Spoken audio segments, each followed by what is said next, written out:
Life isn't just about the independent journey, it's about the people we meet along the way. With this podcast episode, we are getting an interview from BAMA Ben, a former college baseball player who did not go to the University of Alabama. Ben is a great friend of mine, and I'm excited to hear his sports takes, and here it is.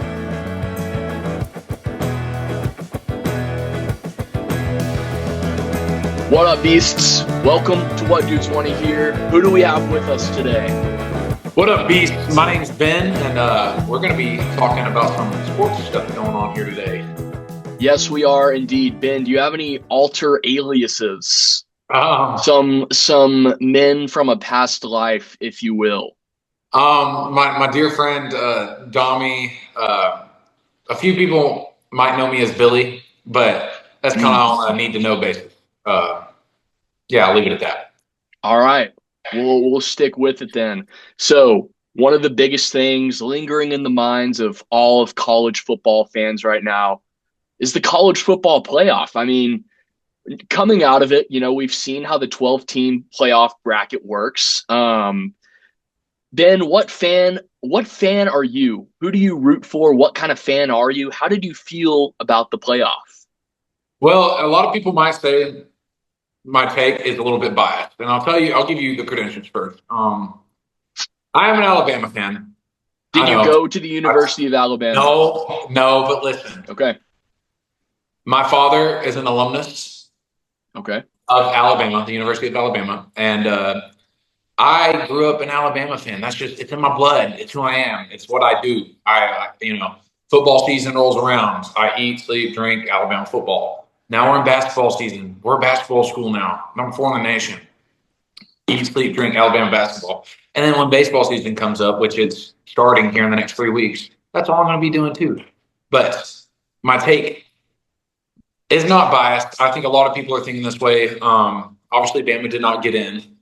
But it brings up the point of, man, what is the goal of the playoff? Are we getting the 12 best teams in there? Are we getting the 12 most deserving?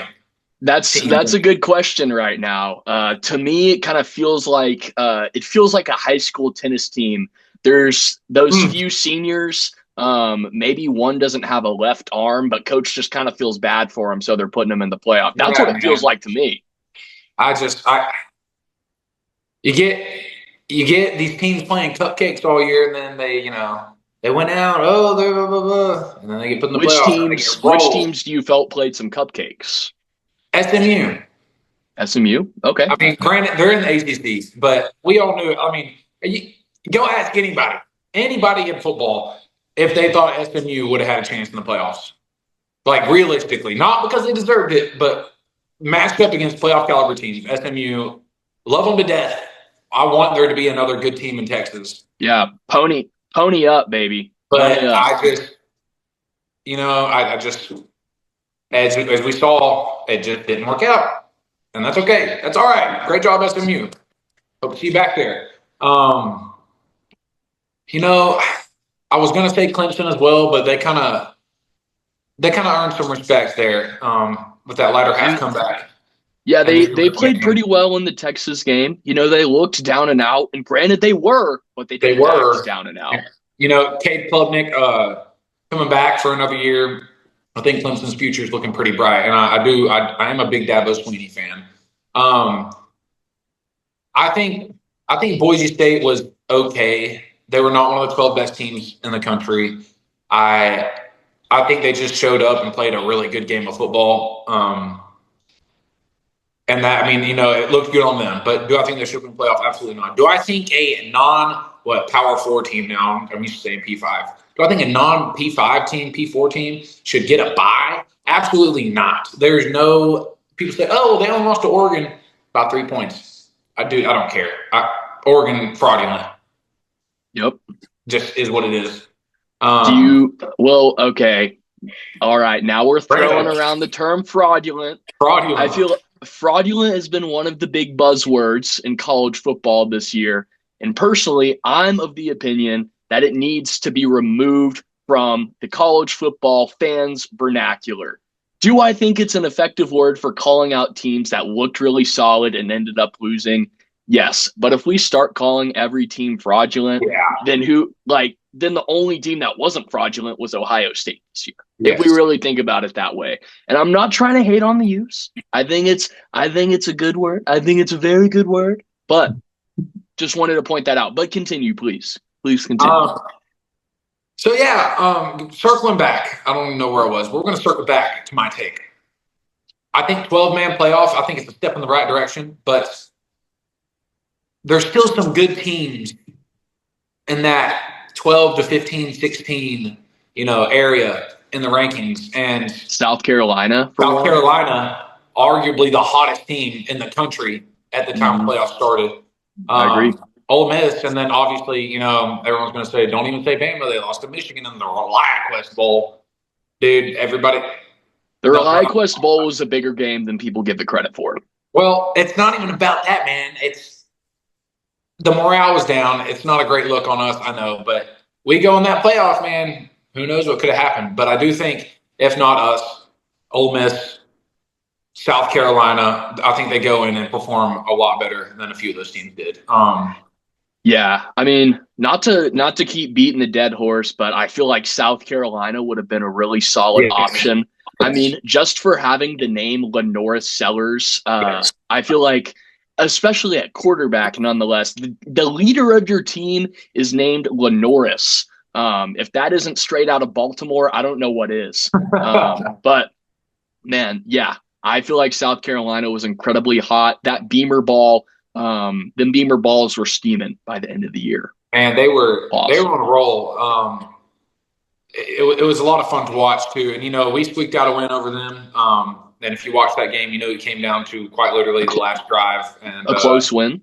man, it was my hands, and they were a little bit too sweaty for a few of these games. So me, Well, Jalen, apparently boy, step Jalen up. Milroe's hands are pretty small in the first place, is what I'm hearing Well, from draft boards. But care to he's comment on going to the get size of taken, man. Jalen He's going to Milroe's get hands? everyone hating on that man, but he's going to get taken higher than probably their best player on their team. So simply because he's a freak athlete and he's the best ball carrier. Well, one of the best ball carriers. And what do you mean? He's one of the best ball carriers in the league right now in college Best ball football. carriers from a quarterback or ball carriers, period? Period.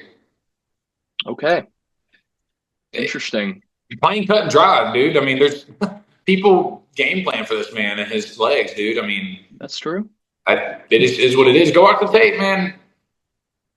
Uh, Go ask LSU. okay, that is a good point there. That is a good point there. But then you also have to ask the Vanderbilts and the Oklahomas of the world. Yeah. Not to beat a dead horse yet again. Yeah. Case But closed. I Next topic. also do agree. I also do agree that those games weren't fully Jalen Milroe's fault.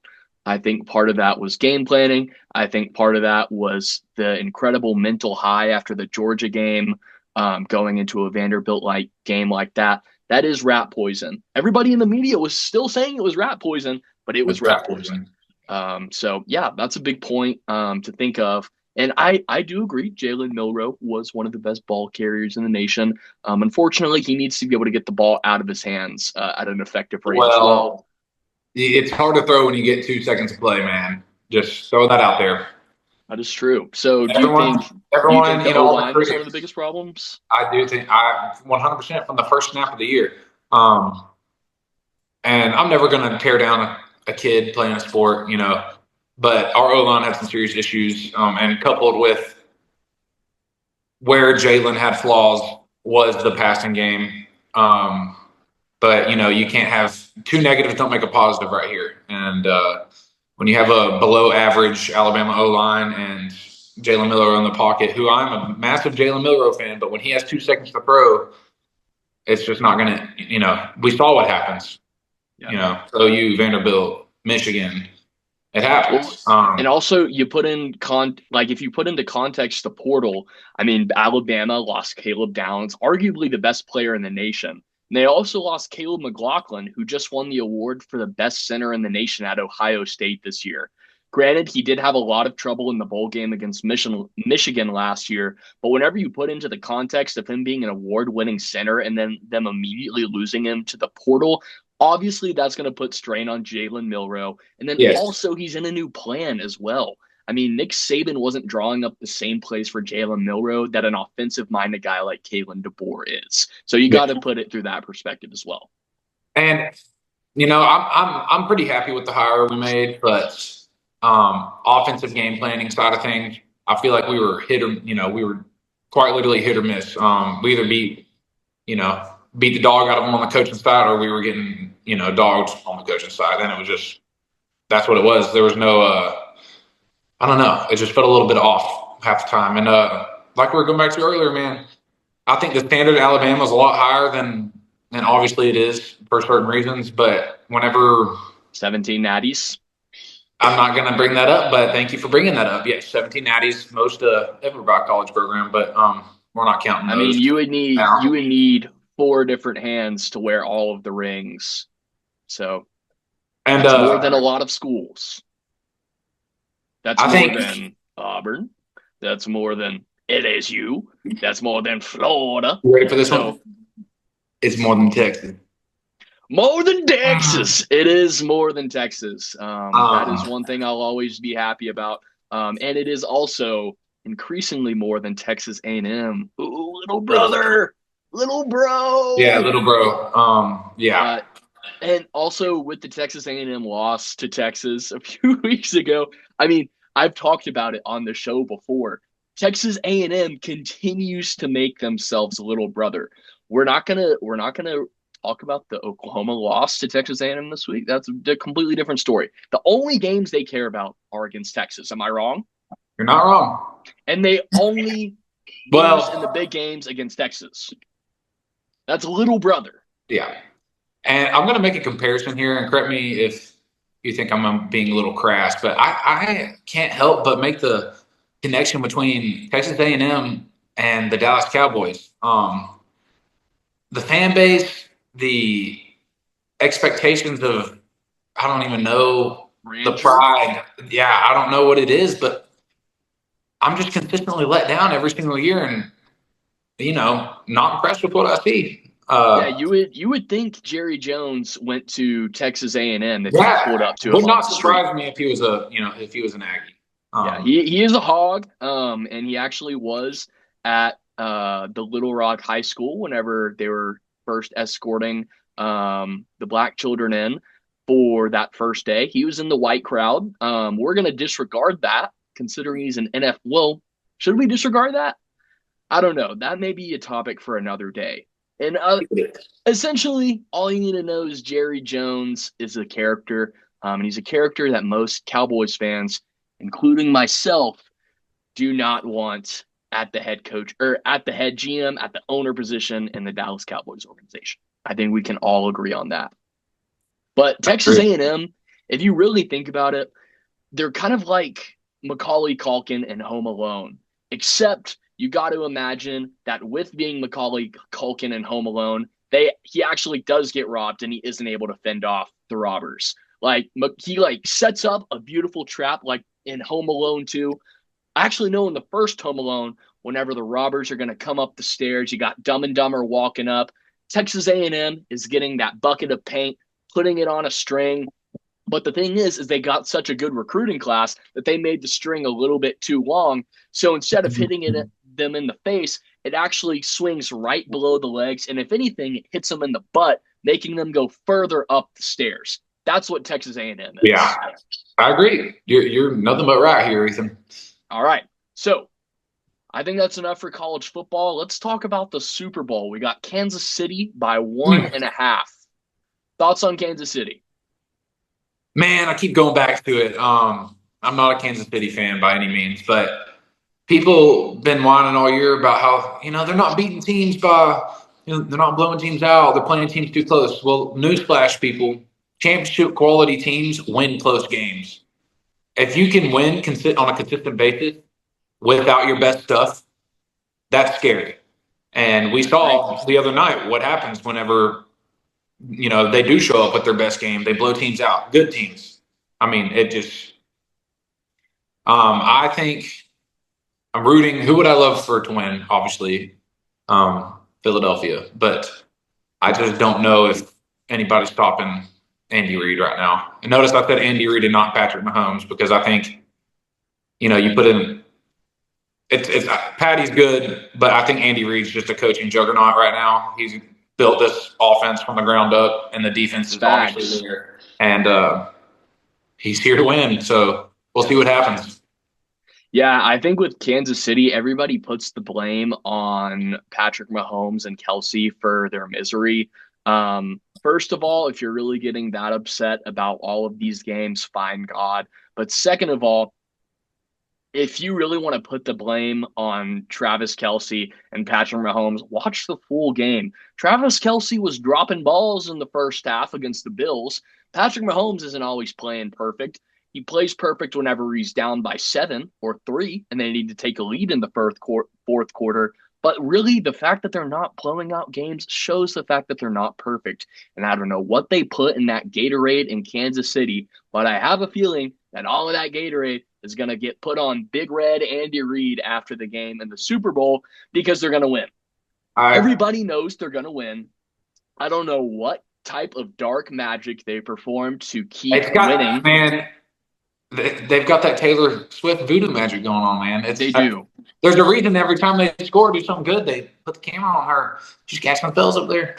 But I would not be surprised. That's a conversation for another day. I would not be surprised to walk into a Taylor Swift fans room and see pictures of both Travis Kelsey, Taylor Swift, and a little 2 or 3 candles underneath them, especially if they're Catholic, Yeah. Praying to T Swift, hoping they can feel 22 forever, if you will. Yeah. And so, I don't know if you saw that horrible ball placement for the Bills, but obvious first down, in my opinion. But for the sake of, I don't even know what, we can't give them a good spot. And I think, honestly, man, if Buffalo gets that spot right there, that they go on and they win the football game. But the age-old saying is not just about one play, but I do think that one play was missed this time. And now Buffalo's sitting on the couch with me, and we're going to be watching. I think they're in Cancun. No. They're in Cancun. That was, yeah. I know what you mean. But you get it. Yeah. With the Bills, though, they know how to beat Kansas City. The problem is they didn't do it. The way they need to beat Kansas City is they need to play them at home, which, you can't control that this postseason. The Chiefs lost 2 games during the regular season, so that's already out the window. But you also have to beat them by 2 scores. All they have to do is get 9 more points. That's all they need to do. Obviously, that's a tough task coming from somebody who's never played an organized down of football in their life.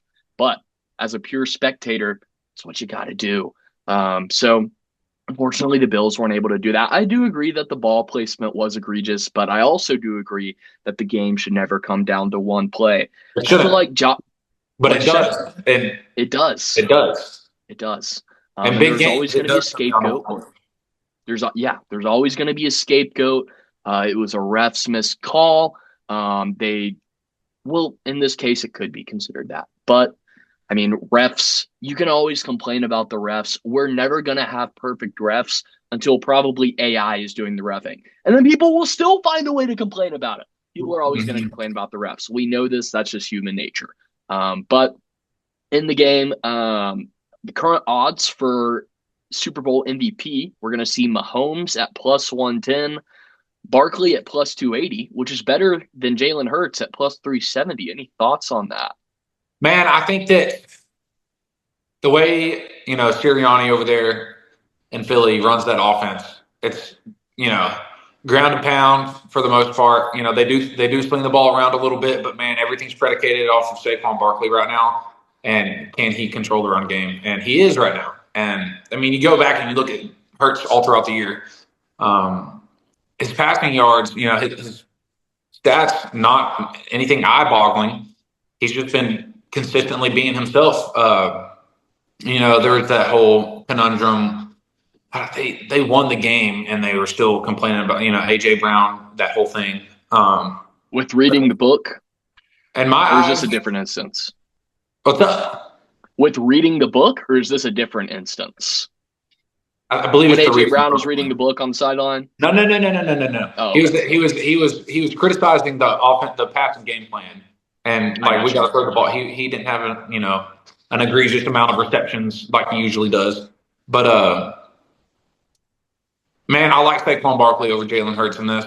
I think I think in an ideal, Philadelphia has their perfect offensive game. It's, running the football and then, throwing in a play action and just throwing a bomb over someone's head or, getting it to A.J. Brown and letting him do work with, yards after catch. And, yeah, I like Saquon over Jalen. Yeah, I can agree with you there. The only problem with that is that the Chiefs have been really tight on allowing 100 plus yard rushers over the season. However, I feel like if there's any team that's going to be able to figure out, it's going to be the number one offensive line with Saquon Barkley and a runner and Jalen Hurts as well. So I can also agree on that take. I think the Eagles are still going to look solid in the Super Bowl. And I do think it's going to be a close and tight game. I know everybody's saying, oh, the Chiefs and the Eagles. I'm not gonna watch it because it's the worst matchup I've ever seen. But everybody's gonna watch it. Yes. Everybody's gonna watch it, and it's probably gonna have better viewing numbers than the Super Bowl before. And also with the media, with Saquon Barkley kind of being the darling of the media this year, if you will, after essentially spending 7 years in Much deserved. purgatory in the. Go ahead.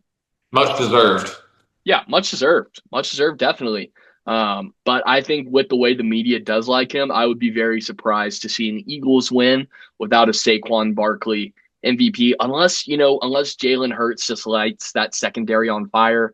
But with Chris Jones, I'm not sure if he's always going to have the time to light the secondary on fire. It's And we've going to be also bad. seen, yeah, and we've also seen struggles with his decision-making abilities in the recent past. So we'll see on that. But any final thoughts on the Super Bowl? I'm hoping for an Eagles win, but I just don't know if, like I said, I don't know if anyone's out coaching Andy Reid right now. I do have a question for you.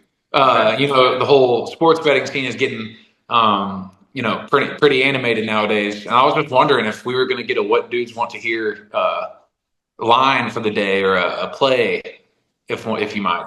Well, I would love to do a line for the day. However, I'm not sponsored by any gambling company or any sports betting company. As soon as I'm sponsored, I would love to give you a parlay. I'll give you a line. I'll give you a money line. I'll give you an underdog. I'll give you an over under. I'll give you everything you could want. Man, I will go to a buffet and take out every single piece. I'll take out the DiGiorno pizza on the buffet. I'll take out the chicken strips on the buffet. I'll even hit the ice cream machine and add chocolate sprinkles on the buffet of sports betting. I can just get a check. I don't know. I would take $10 from a sports gambling company. I know at least three people that have lost that much money on sports gambling alone this week. So I don't think that's too big of a thing to ask for. But until I'm sponsored, I don't think I'll be adding any parlays. But Good to know. I do appreciate you wanting the content, and I would Man, love to produce that content. I just think that you'd be good at it. Maybe something you want to look into. I appreciate it. I appreciate it. If I was a betting man, I would also bet that as well. But maybe I will be a betting man soon. Who's to say? But kind of as we're wrapping this up, you, my good sir, have played college baseball before. So I want to ask you on what your thoughts are for the college baseball season, specifically with the Texas A&M coach who were finalists last year in the tournament. They could have won their first national championship of all time, if I'm not mistaken. I believe so. Of all time. They could have won their first national championship of all Dang. time, and they proceeded to lose. Their coach says, I'm not leaving, and then leaves the next day. However, Texas A&M is ranked number 1 going into the season. So where do you think Texas A&M is going to stand, and where do you think Texas baseball is going to stand going into the season with their move alongside Oklahoma into the Southeastern Conference? Well, first off, we're going to start with Texas A&M last year. Man, Texas A&M last year was a juggernaut. Jace Lavaletti, who's the number 1 player, and coming into the season, you had Braden Montgomery, really high draft pick last year, absolute stud, transfer from Stanford. Gadden Grahovich, I might have mispronounced his last name, absolute unit down there. man, I could keep going down the list. Um, it sucks that they lost. I was honestly kind of rooting for them. But Schloss, man, I'm somewhere in between. You say you're not going anywhere, and then how long after was that he went to UT? 2 days Two max. days. And you got to think Maybe as a even that. player. I'm trying to be nice and say 2 days. Yeah, I'm pretty sure it was the next day. But I think it was as well. man, I can only imagine as a player how you would feel because it's different in college. The game from high school to college is a completely different game. It's the And man, college baseball version of Anakin going to the dark side. yes, I mean that is quite literally the perfect comparison. And I can only imagine how betrayed those guys felt. And my predictions for this coming year, I think Schloss at UT. I think he gets UT trending back in the right direction. They had a pretty bad year last year for their standards. I think they're a top 25 team. I think they may even make the College World Series. But I think A&M's this is just fuel on the fire for them. And I think them and their new guy, they're going to ride it all the way. I don't know if they're going to win it all, but I know that they're going to be dang good. They are every year. I'm not even an Aggie, but I sit here and tell you, man, it's one team I don't want to play or wouldn't want to. Do you think we could see a situation to Lincoln Riley, a similar situation to Lincoln Riley's tenure at USC, where he had a banging first year, but then he's just kind of continually I could regressed see since? it. Do you think that's a possibility? It's always a possibility, man. I don't know what the future holds. To be honest, I don't know too much about Schloss. I know he's a good coach, but All I know I'm is that never going to he's hate probably on. German. Honestly, I don't know enough about the situation. I don't know what's going on behind closed doors. Um, and ultimately, I hope that he does what's best for him and his family. But I will say, man, that's like fighting for America in World War II and then switching over to Germany halfway through the war. I mean, Yeah. yeah, Some dude. I real mean, band of brothers type yeah, stuff. dude. Yeah, I mean, golly. Um, yeah, like I said, can't imagine how they're feeling over there in College Station. But on another note, this is going to be Oklahoma's first year in the SEC for baseball. True. Texas as well. So that only means we're going to see a Schloss rematch against A&M, and I'm really ready for that one because that's going to Every be year from now prime on. time. Prime time. Here we go. In college baseball, is just like any other sport. The big games, man. Baseball can be a little bit slow. I'll be the first one to admit it. I played it. It can be a little bit slow, but those games, like what we're going to see with Texas A&M, man. Oh my goodness! Eat your popcorn, pop your beverages. Let's get it rolling because it's going to be on fire. And I'm really excited. Really excited to see Oklahoma go and do their thing. They're always a really good program. Recently going to a few College World Series. When y'all go last? Finalists against Ole Miss. Yes, finalist against Ole Miss. What year was that? 21 or That'd be 2? 22. 22. Yeah. I did watch that game at camp. Well, I shouldn't have been. Sorry, Drake, if you're seeing this. Love you. I know some other people who have watched a college baseball game at I do camp. too.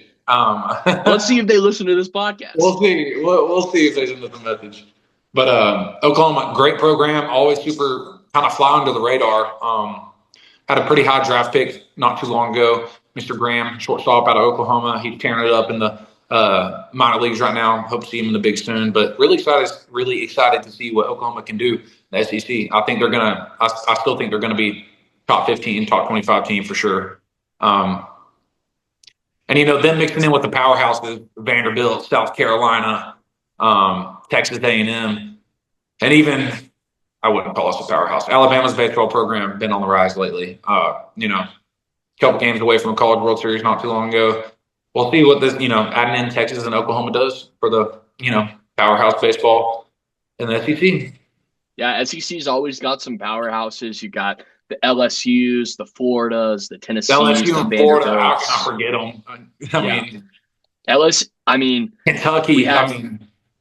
we saw beasts in SEC football this year. We've seen beasts in SEC basketball this year, and I'd be very surprised if we did not see some beasts in SEC baseball this year. There's always going to be them.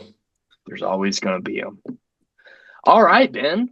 Well, that's pretty much all we've got for today. I appreciate you coming on the Thanks for podcast. having me, man. Thanks for having Yeah, me. of course. Do you want to hit the outro with me real quick?